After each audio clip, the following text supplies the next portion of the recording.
dia masuk hutan pinus. Kemudian motornya mogok. Kemudian ketemu sosok. Kemudian belakrak kemana-mana kan. Ini kan hanya seputaran pinus saja. Yang dimaksud adalah kuburan nenek sikungan itu. Karena kan korelasinya gampang. Size-nya doang. Nah, nggak kemarin itu di dekatnya ada hutan jati. Nggak sejeli itu kalian. Ngapain dah jadi jalan lu?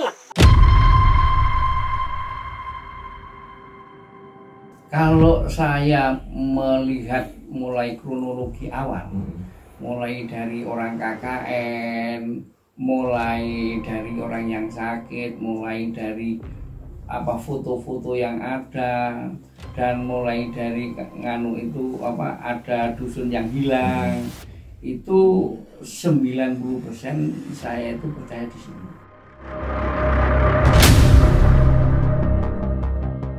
Nah, di situ itu pada tahun-tahun itu sering terdengar ya, kalau malam itu ada bunyi itu memang ada tuh.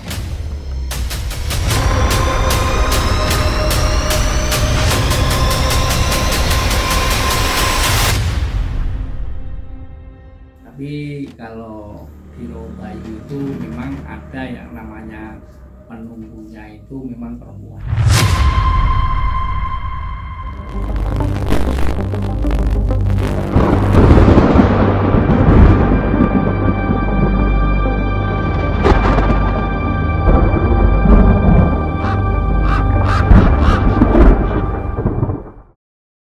Oke, Misteri Seeker, saat ini saya Gusti Gina bersama Kabar Misteri dan juga para kolaborator YouTube channel Kapten Ray Memang Horor dan Sang Explore sedang berada di rumah Bapak Kepala Desa Bayu. Hari ini kita akan wawancarai beliau terkait dengan kabar yang sedang ramai dibicarakan oleh netizen, yaitu KKN di Desa Penari yang diduga kuat bahwa lokasi sebenarnya itu ada di Desa Bayu. Apakah itu benar? Langsung aja kita wawancarai Pak Kades. Assalamualaikum Pak. Waalaikumsalam. Selamat siang Bapak. Selamat siang. Gimana Pak kabarnya? Alhamdulillah baik-baik. Alhamdulillah baik. Ini Pak, saya dengan teman-teman para kolaborator di sini di Desa Bayu datang ke sini. Kita ini ingin mencari tahu fakta sebenarnya terkait dengan 6 mahasiswa yang KKN di Desa Penari. Itu kan sedang dibicarakan di mana-mana. Dan banyak yang menduga lokasi asli sebenarnya adalah desa Bapak di Desa Bayu. Apakah itu benar? Ini, jadi saya itu soal kebenaran, saya tuh nggak tahu persis ya. Yang jelas nanti saya akan menerangkan sesuai dengan kenyataan, ya, dan sesuai dengan sepengetahuan saya. Jadi pada tahun 2009 saya itu masih jadi kepala desa. Jadi kepala dusun ya. Jadi pada tahun 2019 itu ramai yang dibicarakan tentang Desa Penari. Kemudian saya cari tahu di desa. Nah, kebetulan saya di desa sana ada Pak Sekdes, ada Kau Besra. Ya. Saya tanya, apa betul dulu itu ada orang KKN? Itu ternyata betul ya. Ada orang dari Surabaya. Itu orang 11 yang sedang KKN di Desa Bayu. Tempatnya bermalamnya itu di balai desa. Nah, jadi di balai desa di sana. Nah, dia itu waktunya sebetulnya ini kurang lebih setengah bulan, tapi masih 1 minggu dia itu pulang. Ada sesuatu hal yang tidak diinginkan. Jadi ternyata ada 2 orang anak itu yang sakit Pak. Di sana dicarikan, kalau orang bahasa Jawa itu dukun lah. Karena sakitnya itu bukan seperti sakit nganu Pak. Tahu-tahu mendadak adem panas, dia gejat-gejat itu. Nah, jadi dicarikan orang tua sampai 3 hari dia itu tidak sembuh. Akhirnya itu dibawa pulang ke Surabaya. Nah, kronologi yang sebenarnya ya. Jadi ada 11 orang KKN yang ada di Desa Bayu. Selama itu dia itu ya namanya KKN kan cari cari informasi di suatu dusun. Di sini kan ada 7 dusun. Dusun Plantaran, Dusun Kentangan, Dusun Tegalrejo, Dusun Bayurejo, Dusun Bumisari, Dusun Bayulor. Pas di sini ini Dusun Samurjo. Nah, kebetulan Rowobayu itu masuk wilayah Dusun Samurjo. Nah, kemudian orang ya KKN 11 itu dia itu ingin tahu bagaimana warna wisata yang ada di Rowobayu. Karena pada waktu itu satu-satunya wisata yang ada itu di Rowobayu. Datanglah ke Rowobayu. Nah, dari Rowobayu itu ya, ini saya tanyakan kepada Kaurkesa. Setelah pulang di rumahnya sana, dia itu yang 2 itu sakit, yang salah satu orang itu cerita. Ini yang sakit ini tadi itu di Rowobayu itu pisah, yang perempuan dan yang laki ini pisah masuk ke hutan. Nah, di dalam hutan itu ya dia sampailah ke Darungan. Nah, namanya Darungan itu termasuk dusun kongsi, Pak. Oh gitu. Nah, kongsi. Kongsi okay. Itu dalam bahasa Belanda. Iya. Nah, kalau sekarang ini namanya perumahan, Pak.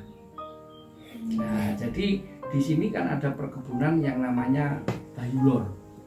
Dari perkebunan Bayulor itu ada beberapa kongsi. Salah satunya kongsi Darungan, Telepak, ada Babian, ya, ada Buju, ada Sebani.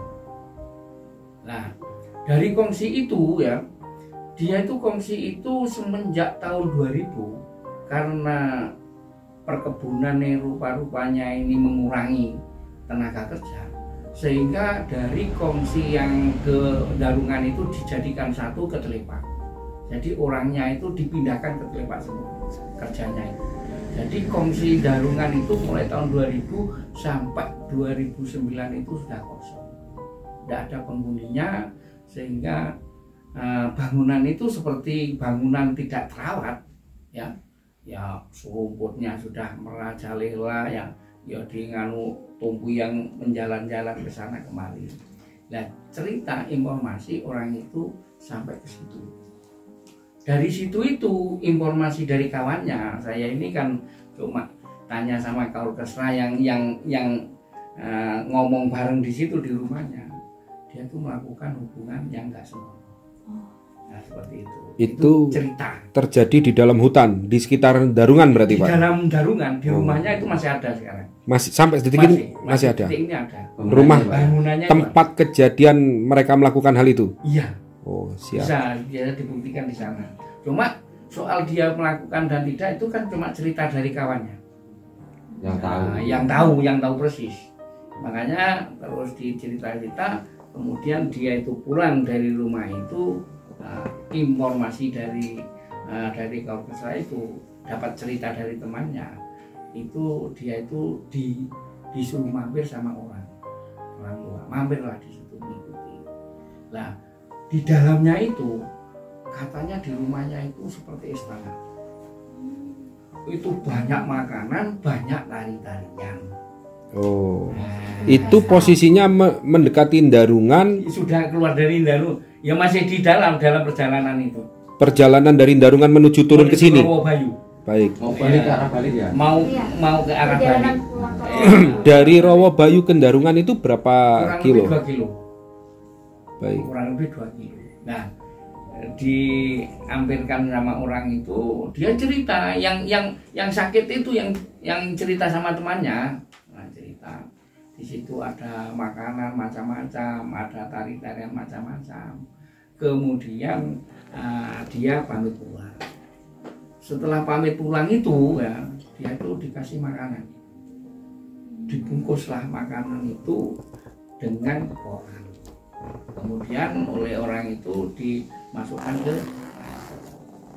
Kemudian setelah ketemu di Rowo ya, ceritalah orang 2 itu sama kawannya. Saya tadi diambilkan di sini gini ada tarian dan segala macam, ngomong ya. Kemudian secara singkat dia itu dikasih oleh-oleh. Apa itu Pak oleh-oleh? Nah, informasi dari Pak Nganu ya, Pak Kaur Kesra saya itu, temannya itu cerita sama Kaur Kesra saya, katanya kamu kasih oleh-oleh, mana oleh-olehnya? Diambillah di ransel.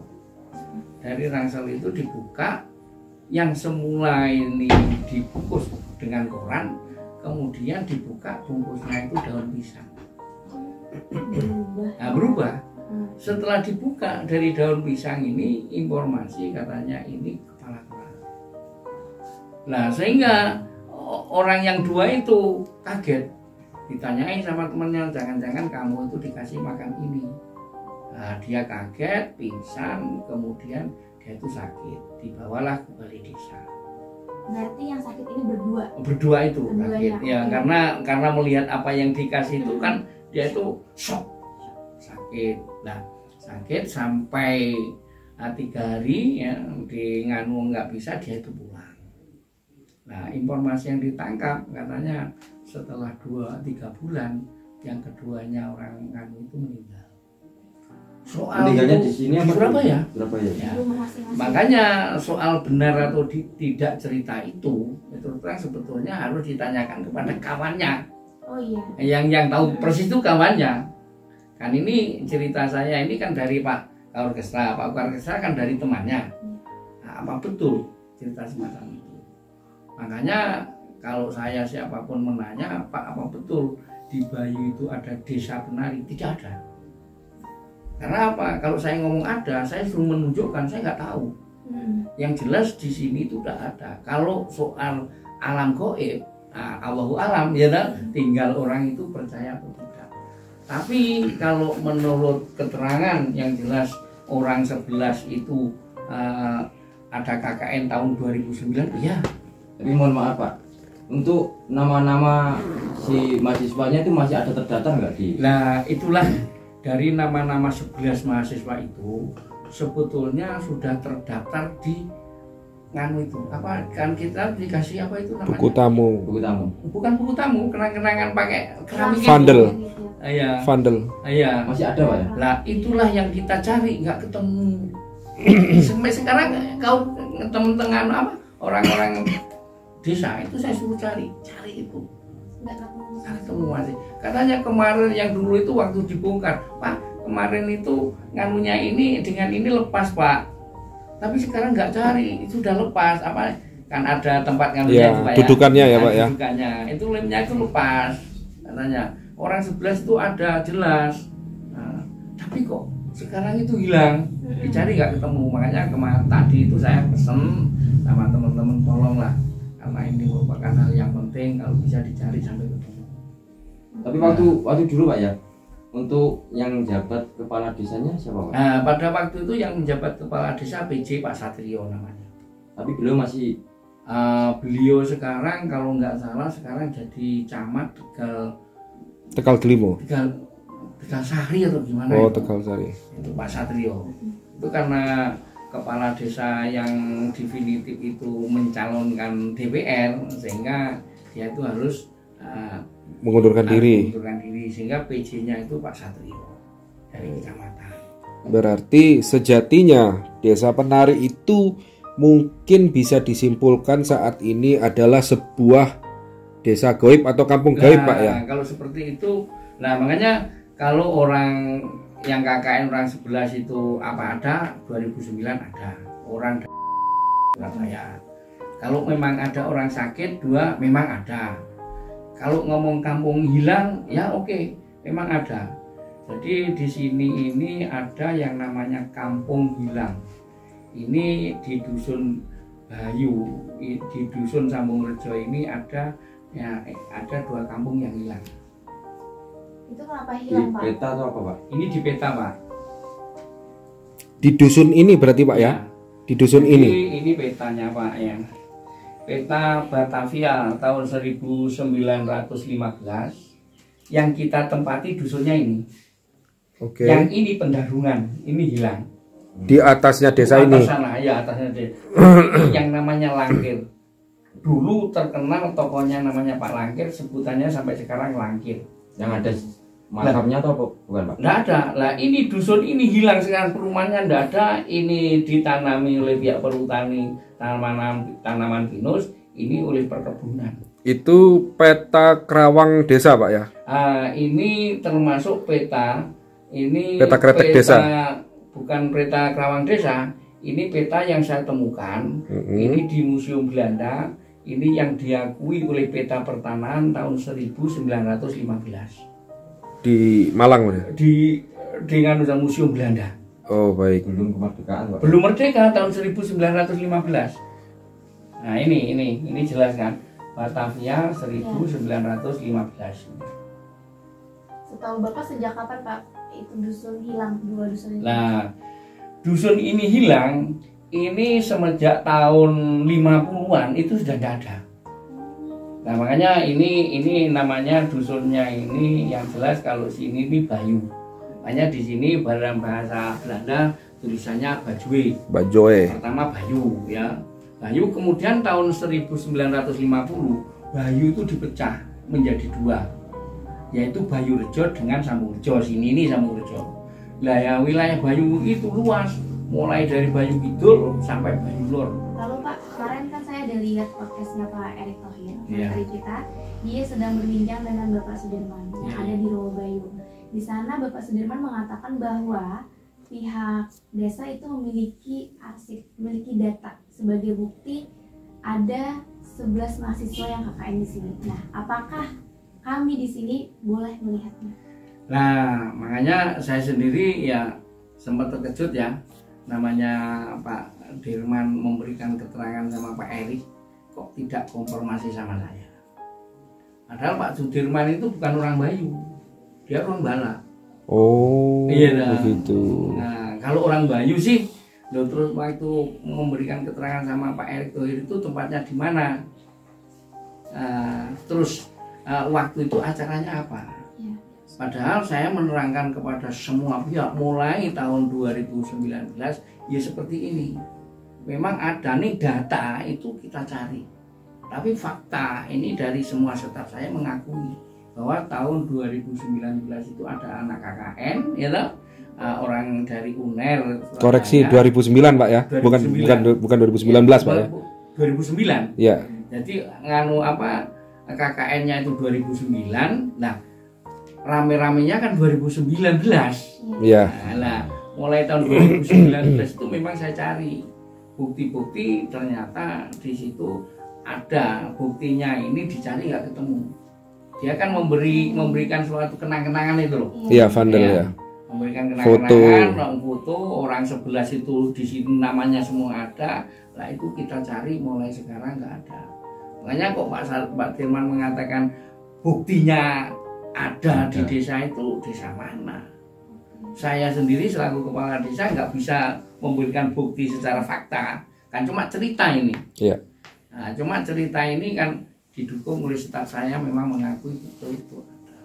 Tapi kalau lihat-lihat dari foto-foto Iya. itu kan mengarah ke Rawabayu. Iya. Nah, Rawabayu itu kan semacam kayak situs ataupun tempat wilayah. Iya, iya, iya. Ada juru kuncinya juga kan. Iya. Berarti otomatis untuk beberapa mahasiswa ini izin ke juru kunci atau secara ilegal Pak? Biasanya ini kalau juri kuncinya ini ya Pak Saji. Cito. Pak Saji ini saya angkat mulai tahun 2005. 2005 berarti Nah, waktu 2005. Pada waktu Bapak masih menjadi kepala dusun Waktu itu saya menjadi kepala dusun di di dusun Sambung Rejo ini. Ya. Baik. Nah kemungkinan besar ya mungkin ya karena tahun 2009 mungkin dia akan lupa juga. Nah, cuma biasanya di sana ada buku tamu, mungkin buku tamu itu bisa dicek ya ada nggak orang dari mungkin sekarang bisa ngecek di sana. Mungkin Tapi kita masih ini ya jadi juru kunci di situ Iya ya. masih jadi juru kunci di situ. Ya. Berarti untuk cerita KKN Desa Penari ini, kalau dari clue cerita di thread yang beredar dan juga film saat ini, itu ada kemiripan yang terjadi di desa Bapak kan? Nah, Walaupun ada perbedaan plot cerita secara keseluruhan. ya. Memang kalau saya lihat alur ya satu Mm-mm. ya orang KKN, orang 11 itu tahun 2009 ada di Bayu. Terus ada orang sakit, memang ada orang 2 sakit. Ya. Terus kalau dalam gambar itu di Bayu mirip ini di Robayu. Terus kalau ada pendarungan memang ada dusun pendarungan. Kalau ngomong desa dusun yang hilang itu memang ada, justru 2 yang hilang. Kalau dilihat dari situ memang hanya ada kemiripan ini di desa Bayu. Ya, tapi kalau ngomong desa penari itu tidak ada. Ya, jatuhnya lebih menjurus ke alam goib. Baik. Jadi kalau ngomong ini desa penari ini di desa Bayu tidak ada, tapi ini menjurus ke alam goib. Kira-kira ini kalau alam goib Pak ya, otomatis kan di malam hari biasanya kan. Kalau mencarinya di malam hari ketemu nggak Pak? Ini kalau alam goib itu bukan karena malam hari dan siang hari. Karena banyak ya orang-orang di Rowo Bayu itu kadang-kadang hilang. Kalau diajak orang tahu-tahu berapa. Itu sering terjadi Pak? Sering terjadi. Bahkan sampai belakangan hari ini? Alah, yang jelas ini ya Rowo Bayu ini mulai tahun 80-an. Itu agak nganu Pak. Agak wingit? Enggak, kalau wingitnya itu tahun 80 ke bawah. Sebelum 80 berarti? Sebelum 80 itu memang Rowo Bayu itu tidak sembarang orang di situ. Misalnya di atas mau kencing aja, tidak boleh dikencingi di atas itu. Jadi mohon maaf Pak ya, aku ini juga dengar-dengar ini. Ya. Banyak warga menyampaikan kalau mitosnya emang penari, apa itu betul? Kalau ngomong mitosnya penari. Ya. Terus terang di Rowo Bayu itu sebelum tahun 80-an itu memang sering Pak, karena di situ itu kan juga namanya wisata religi. Itu tempat pertapaan Prabu Tawangalun. Di sana ada tempat pertapaan Prabu Tawangalun tahun 1659.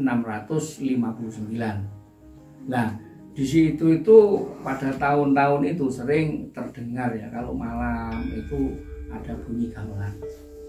Bunyi gamelan, tari-tarian itu memang ada di Bayu. Nah, itu memang adalah di situ. Tapi kalau adat istiadat masyarakat Bayu yang sekarang ini ya kita nggak tahu juga ya, karena nggak ada adat istiadat tari-tarian yang khusus di desa Bayu, tidak ada. Baik. Kalau kita melihat dari film Pak, Ya. bahwasanya di situ ada kuburan yang berselimut kain hitam. Kemudian bilik mandi khusus wanita yang bentuknya ukurannya kecil lah, mungkin ukuran 3x4 atau 4x5, kurang lebih seperti itu. Itu menurut pendapat Bapak memang ada seperti itu atau bagaimana Pak? Gini, kalau di Rowo Bayu itu kan merupakan suatu telaga. Terus di atasnya itu memang ada, ini namanya yang sumber, sendang. Ya, yang sebelah pertama itu Sendang Kaputren. Sendang Kaputren ini menurut cerita itu tempat mandinya putri-putri kerajaan apa bangsa lelembut itu. Oh, ini bisa jadi peri atau widodaren sejenis gitu ya. Dari kerajaan Geng. itu namanya Sendang Kaputren. Kaputren. Di sebelahnya lagi memang ada Sendang Dwi Gangga. Oke. Ya Dewi Dwi Gangga itu di situ tempat mandinya. Ya.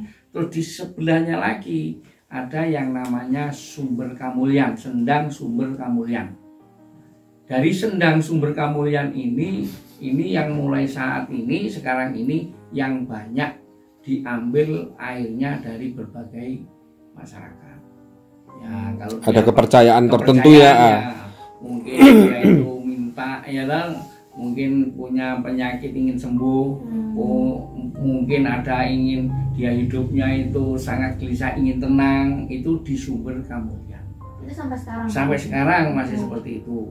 Terus di sebelahnya lagi itu di belakang pertilasan pertapaan Prabu Tawangalun ada yang namanya Sumber Panguripan. Nah, itu muncullah 7 daripada pancuran itu. Ada makamnya juga Pak? Nah, kalau makam sih yang ada makamnya itu di Bujuk. Di Bujuk itu ada makamnya Wilobroto dan Patik Gigi. Wilobroto itu adiknya Tawangalun. Nah, pada tahun 1600 ya 59 antara Tawangalun dengan Wilobroto itu bertempurlah di Bujuk, sehingga Wilobroto itu meninggal di sana, dimakamkan di sana. Tawangalun itu berdampaklah di Rawabayu. Itu ceritanya. Oke.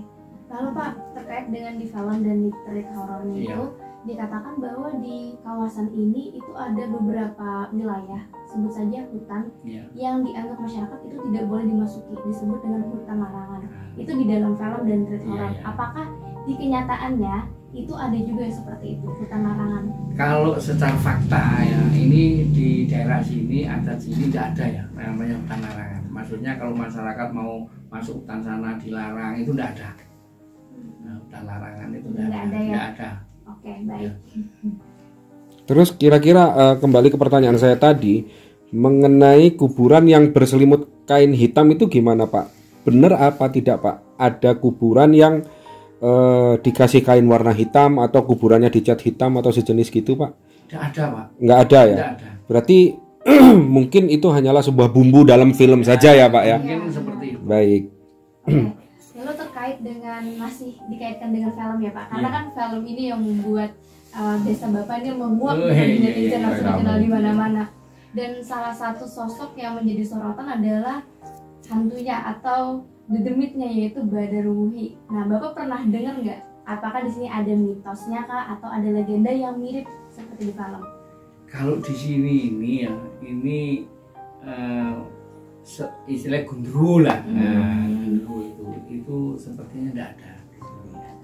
Ya, tapi kalau di Rawabayu itu memang ada yang namanya penunggunya itu memang perempuan. Memang ada. Oh, berarti ada legenda Ya, seperti itu ada ya? legenda. Hmm. Sampai saat ini pun orang-orang itu sering kirim apa-apa itu pada Perempuan, sosok perempuan sosok itu. perempuan itu. Nah, sosok perempuan itu apakah juga digambarkan sebagai ular? Enggak, Enggak. Oh, enggak. berbeda ya, berarti berbeda. Iya, berbeda. Ya, berbeda. Oke, baik. Itu kalau ngirim apa Pak? Sesajen kau Pak?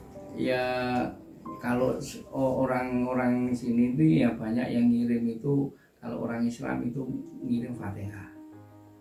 Jadi ngirim-ngirim itu, makanya orang-orang yang masuk ke petilasan pertapan Prabu Tawangalun itu di situ kan bebas. Nah, bebas mau ngirim, ada yang pakai abu dupa, ada yang pakai bunga, ada yang enggak pakai apa-apa.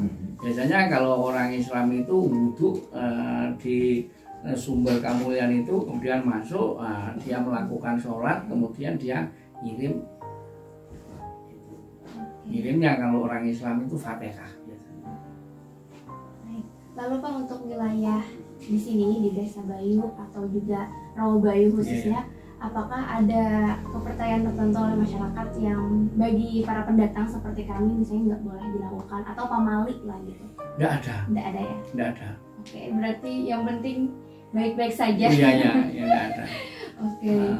Terus Pak, ini juga bisa meluruskan mungkin ini benar atau tidak. Kalau misalkan benar, ya semoga bisa menjadi pelajaran bagi orang lain.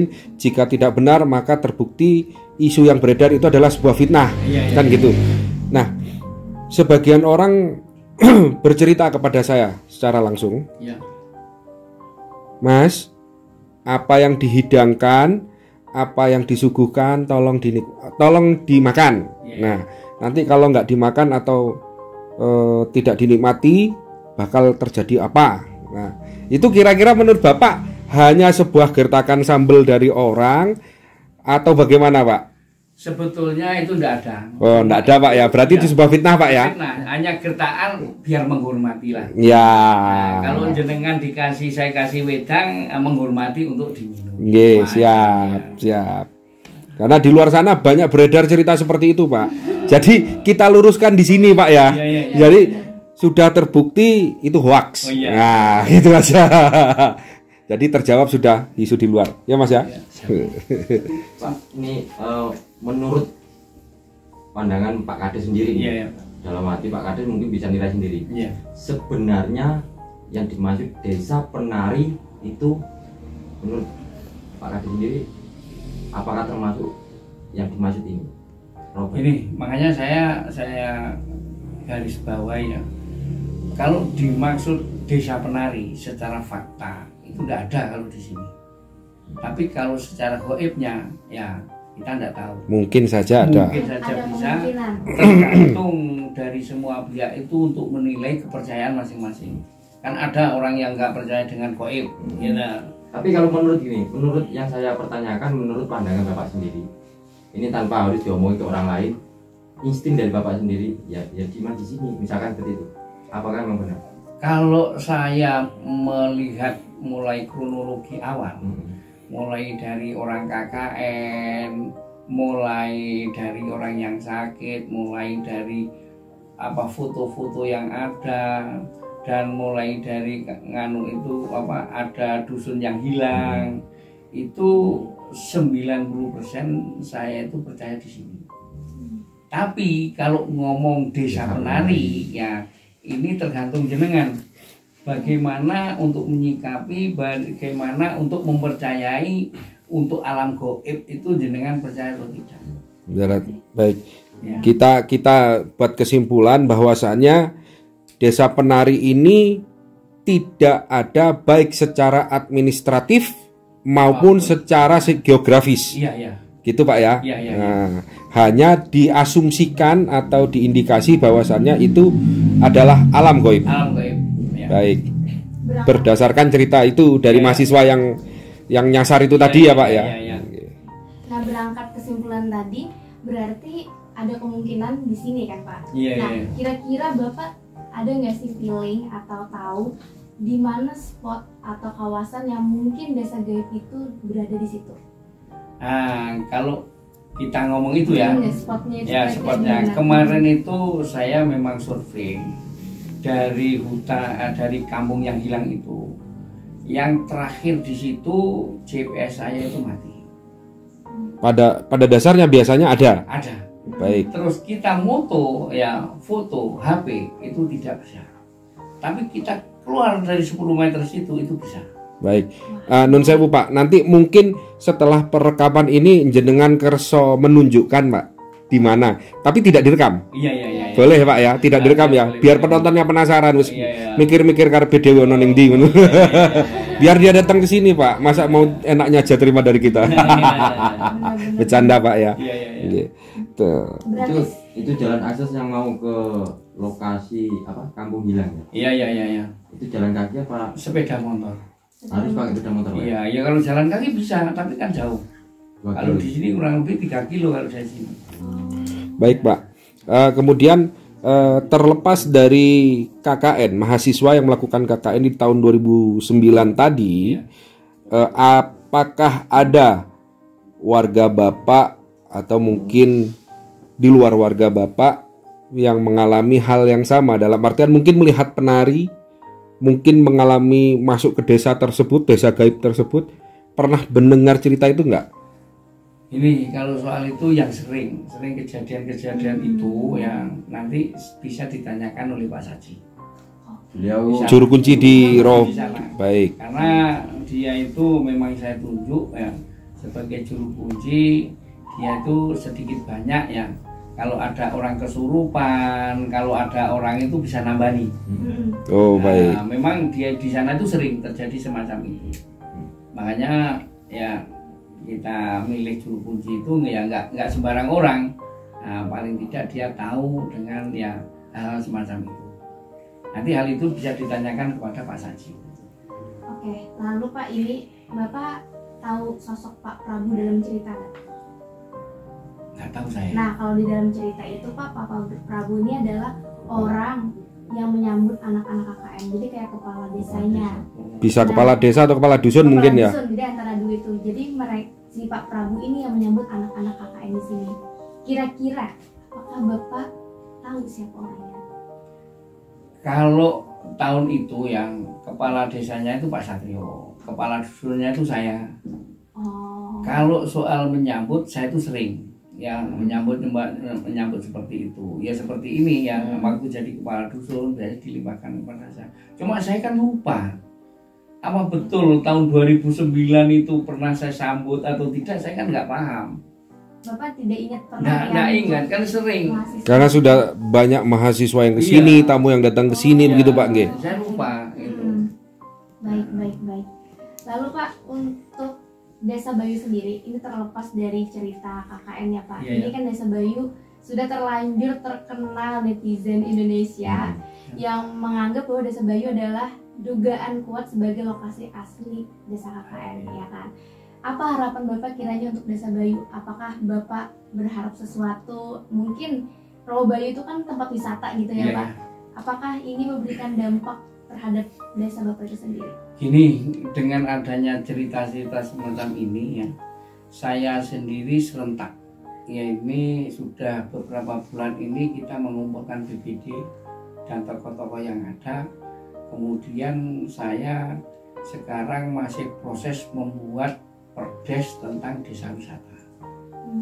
Kemudian ini sudah 75% perdes tentang desa wisata ini sudah kita kerjakan, sekaligus kita akan membuat perdes tentang RT/RW, rencana tata ruang dan rencana tata wilayah. Itu sudah kita survei ya, data-data sudah kita bikin peta, dan rencana kita nanti orang yang mau wisata ke Bayu ini bukan hanya Rawa Bayu. Jadi sejengkal tanah di Desa Bayu ini bisa menjadi wisata. Makanya kita akan bikin kampung susu, ada bikin kampung ikan. Ini kampung susu ini di Tegalrejo sudah kita bikin ada 3 kelompok. Yang satu kelompok itu anggotanya 58, itu sudah menghasilkan susu 3.500 liter per minggu. Yang sekarang ini masih susunya kita kirim ke Solo, namun ke depan bagaimana susu ini bisa menjadi barang jadi, bukan barang setengah jadi kita kirim, tapi bisa menjadi barang jadi, menjadi oleh-oleh wisata yang ada di Desa Bayu. Jadi dengan adanya berita semacam ini, saya sekarang memang gebu-gebu ini bagaimana desa saya menjadi desa wisata, bukan hanya Rawa Bayu. Bahkan kemarin saya 15 hari survei ya ke hutan sana, kita temukan yang namanya benteng Perang Puputan Bayu. Lalu dari sini kita pakai GPS itu jaraknya itu 9,8 kilo. Hampir 10 kilo Pak. Hampir Ya? 10 kilo. Nah, Berarti sana, ke arah dataran tinggi Pak ya? Iya, di sana ada 800 lebih dari permukaan laut. Ketinggian. Nah, di sana saya temukan itu yang namanya sumur. Itu hampir lebih dari 200 sumur, dan guanya itu ada 3. Nah, kita deteksi sana itu ada gua, yang gua masuk, ada gua yang gua keluar, ada gua untuk persembunyian. Nah, di sana makanya kemarin data-data kita kumpulkan, kita sedang kirim ke Dinas Pariwisata Banyuwangi, juga provinsi, juga kita kirim ke Mojokerto. Nah, saya minta bantuan alat dari Mojokerto itu untuk mengecek apa betul ini sumur ini buatan tahun Purbakala. Purbakala 1771.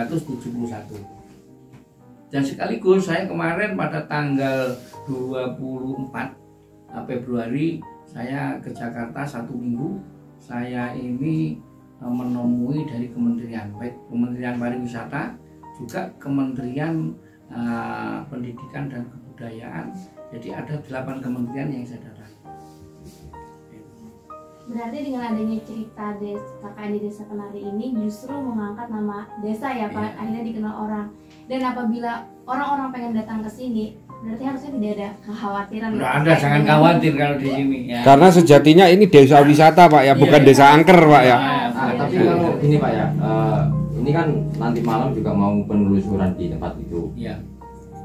Mungkin pantangan-pantangan apa Pak biasanya yang di situ yang dilarang gitu? Ya kalau di Rawabayu itu kalau di atas. Iya. Nah itu kalau mau. Mohon maaf nih, yang di atas itu pernah dengar kan? Di atas Rawabayu itu kampung ya? Atau Enggak, di sekitar Rawabayu. oh, Nah, di sekitar Rawabayu, pokoknya di sekitar itu pertapaan Prabu Tawangalun itu dan ada sumber-sumber itu, janganlah kalau kencing di situ. cuma kencing Pak ya? Cuma kencing. Ya pokoknya pakai apa ya, buang air besar, air kecil enggak boleh lah. Gitu. Kalau ucapan ataupun pantangan yang lain Pak? Saya kira pantangan yang lain tidak ada. Yang terpenting kita itu kalau masuk ke daerah-daerah seperti itu, kita uluk salaman saja. Nah, sesuai dengan kepercayaan kita. Coro Jawane kalau bahasa Jawanya itu kulon nuwun. Kalau masuk ke rumah seseorang, permisi ya. Adat ya, Pak. Ya. Oke. Berarti tadi yang dimaksud perempuan ya Pak ya? Iya. Perempuan. Berarti rumor perempuan ini udah terkenal dari kalangan sini atau udah menyebar Pak? Kalau dari kalangan sini itu yang disebut Nyi Resek. Namanya Nyi Resek. Namanya Nyi Resek. Dia ini penguasa yang ada di, misalkan ini, mohon maaf nih. Jadi sosok penguasa yang ada di Rawabayu atau Termasuk sosok penguasa di sini kan penguasanya perempuan. Kalau orang ya Nyi Resek itu, kalau orang bilang kalau dulu dalam bahasa Jawa di suatu tempat kan ada danyang loh. Oh ini danyange, ya gitu ya biasanya. Oh ini daerah ini danyangnya perempuan, daerah ini danyangnya laki-laki. Ini namanya siapa? Namanya siapa? Kalau di Rawabayu dan sekitar ini Nyi Resek. Nyi Resek. Nah, Sosok Nyi Resek ini dengan penampilan seperti sosok penari atau orang Jawa atau kayak semacam kerajaan Pak? Kalau orang yang pernah ya kalau Nyi Resek itu biasanya seperti orang Jawa penampilan. Cuma saya nggak tahu persis ya. Cuma di sini merupakan suatu adat kepercayaan kalau ada orang punya hajat. Misalnya saya mau mengadakan hajatan nikahan atau sunatan, itu sebelumnya kita pasti kirim leluhur ke Rawabayu. keserahan. Nah, itu biasanya pakai ingkung, bahasa Jawa ingkung, tahu ingkung? Ya. Kayak keserahan. Ya itu biasanya selamatan dulu ke sana. Berarti Nyi Resek Pak ya?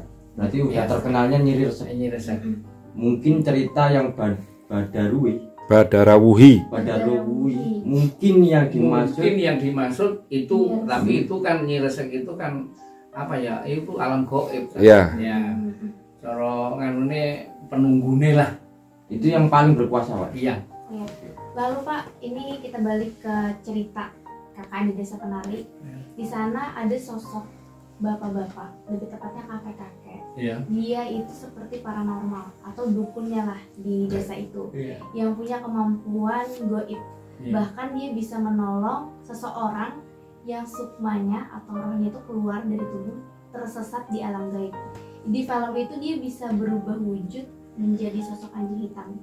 Entah itu secara kebatinan atau secara bagaimana kita tidak tahu ya. Apakah di desa ini ada sosok seperti itu? Anggaplah paranormalnya. Gini, kalau merupakan sosok kambing anjing hitam, kita tidak tahu persis. Cuma dulu itu ada cerita memang.